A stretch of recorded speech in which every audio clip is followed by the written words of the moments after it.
tangan nak baru temen si santer wes laros itu rasanya temen yang ngomong ya.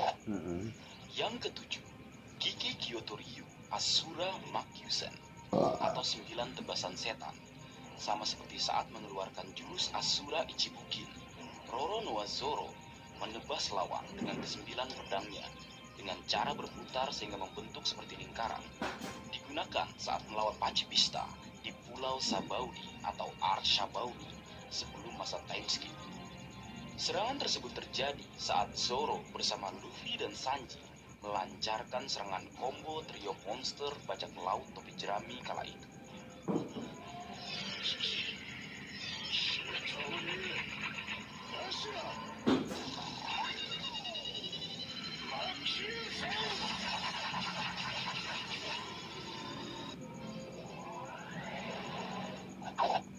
Sebagai bonus, Sanji juga memiliki serangan yang berhubungan dengan iblis, kaki iblis atau Diablo Jumble. Nama jurusnya adalah Diablo Jumble atau kaki iblis, di mana sebelum mengeluarkan jurus tersebut, Innsmouth Sanji berputar dengan cepat, bagaikan gasing dengan kaki kanan sebagai lumpuhnya, hingga akhirnya terciptalah api yang menyala di kakinya, atau bisa dikatakan kaki Sanji membara karena panas. Jurus ini ia keluarkan pertama kali di Arch Enies Lobby saat menghadapi salah satu anggota CP9 yang merupakan pengguna kemampuan buah iblis tipe Zoan. Tendangan Diablo Jumble Sanji menghentakkan Zabura hingga tulangnya remuk. Setelah munculnya api di kakinya, Sanji dapat menggunakan 2 jurus lainnya, yaitu yang pertama, Great Assorti. Sanji menendang dengan kecepatan tinggi menimbulkan lingkaran-lingkaran api lalu menyerang musuhnya, mirip dengan jurus Hiken yang dimiliki es. Yang kedua, Flamebird. Sanji menendang dengan sekuat tenaga hingga api yang ada di kakinya lawan berseret hingga api itu habis.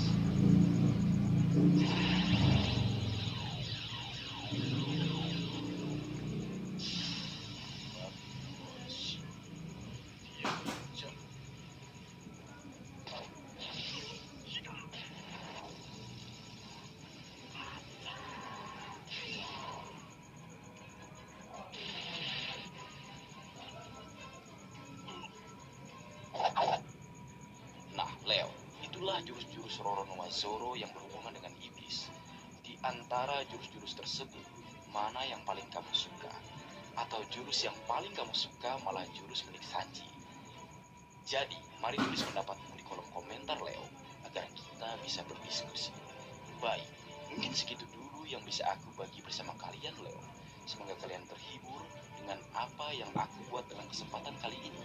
Terakhir, jika ada kesalahan dalam pengucapan atau hal yang menurut kalian kurang pas atau pada anime, memohon maaf yang sebesar-besarnya. Sekian.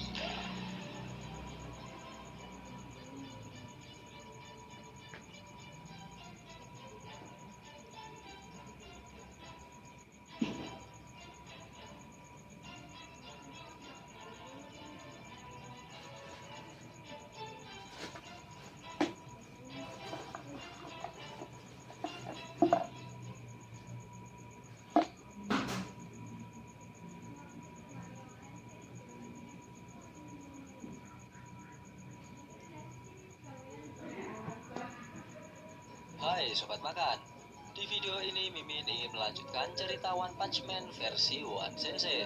Bagi sobat yang ingin melihat secara urut, sobat bisa lihat playlist yang sudah Mimin buat. Di sana sudah Mimin urutkan chapternya. Sebelum ke video yang lebih lanjut, bantu Mimin dengan like dan subscribe-nya ya. Dan jangan lupa loncengnya juga. Sebelumnya perlu Mimin ingatkan, ini spoiler ya. Bagi yang hanya menikmati animenya saja dan gak mau kena spoiler, bisa tutup video ini sekarang. Lihat dikit-dikit juga boleh. Kita lanjutkan alur cerita manga One Punch Man garapan One Sensei pada chapter ke-115. Di chapter sebelumnya kita diperlihatkan Saitama, Genos, dan Crazy Flash yang berhadapan dengan monster yang mengacau di kota E. Ketika mereka bertiga sampai di sana, tanpa diduga-duga terdapat Sonic yang juga berada di sana. Genos dan Flashy Flash berhasil mengalahkan 3 monster dengan level bencana iblis tersebut. Sedangkan di sisi Saitama, dengan mudah ia mengalahkan Sonic yang menyerangnya dengan cara menjotosnya ke aspal. Lantas bagaimanakah kisah selanjutnya? Mari kita bahas. Di awal scene, kita diperlihatkan kisah kecil dari Flashy Flash yang kala itu masih berada di desa ninja. Flashy Flash tidaklah sendirian. Ia bersama anak-anak lain yang berusia 7-10 tahun. Mereka dilatih di desa ninja untuk menjadi pembunuh dan menjalankan misi organisasi dunia bawah tanah. Flashy Flash bercerita jika pada waktu itu ia dibuang oleh kedua orang tuanya ke desa ninja saat ia berusia 5 tahun. Satu-satunya cara untuk keluar dari tempat itu adalah dengan cara menyelesaikan latihan dan mendapatkan izin untuk lulus. Di desa ninja tersebut, sehari sama dengan 72 jam dengan 6 jam untuk jatah tidur. Makanan di sana tidak memiliki rasa, dan informasi dari luar benar-benar tidak dapat masuk. Flashy Flash dan teman-temannya menjadi mesin yang setiap hari diasah untuk menjadi pembunuh.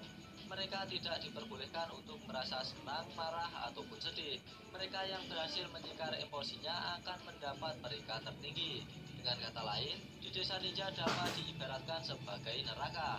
Hari-hari Flashy Flash di desa ninja diwarnai dengan latihan untuk membunuh. Pelatih di sana sangatlah kejam. Jangan takut dengan rasa sakit. Air mata hanya mempersempit penglihatanmu. Kamu harus menahannya agar tidak jatuh, teriak pelatih ninja. Flashy Flash berada di angkatan 44 dengan jumlah siswa berjumlah 21 anak. Walaupun mereka merupakan satu angkatan, namun mereka satu sama lain tidak diperbolehkan untuk berbicara dan tidak diperbolehkan memperdulikan satu sama lain. Dan terdapat instruksi yang cukup kejam dari pelatih. Jika mereka bertemu satu sama lain setelah lulus, mereka diinstruksikan untuk membunuh satu sama lain. Jika lengah, maka mereka akan ditusuk dari belakang. Aturan di sana sangatlah ketat. Siswa dengan nilai rendah harus menjalani pelatihan yang lebih brutal. Mereka memaksa para siswa untuk melampaui batas tanpa perlu membunuh. Mengingat para siswa adalah produk dari desa ninja yang berharga. Mereka sumber pendapatan di masa depan. Para siswa hanya mendapatkan fasilitas dengan harga murah. Para siswa dibuat untuk terus hidup dengan obat dari sebuah resep rahasia. Para siswa hanya merasa putus asa, bahkan tidak dapat bunuh diri. Ketika berada di desa ninja, Flashy Flash memiliki kebiasaan untuk berpura-pura untuk tertinggal. Jadi ia selalu Flashy Flash memilih untuk bersikap sok lemah dengan alasan agar dapat menyelesaikan latihan beratnya.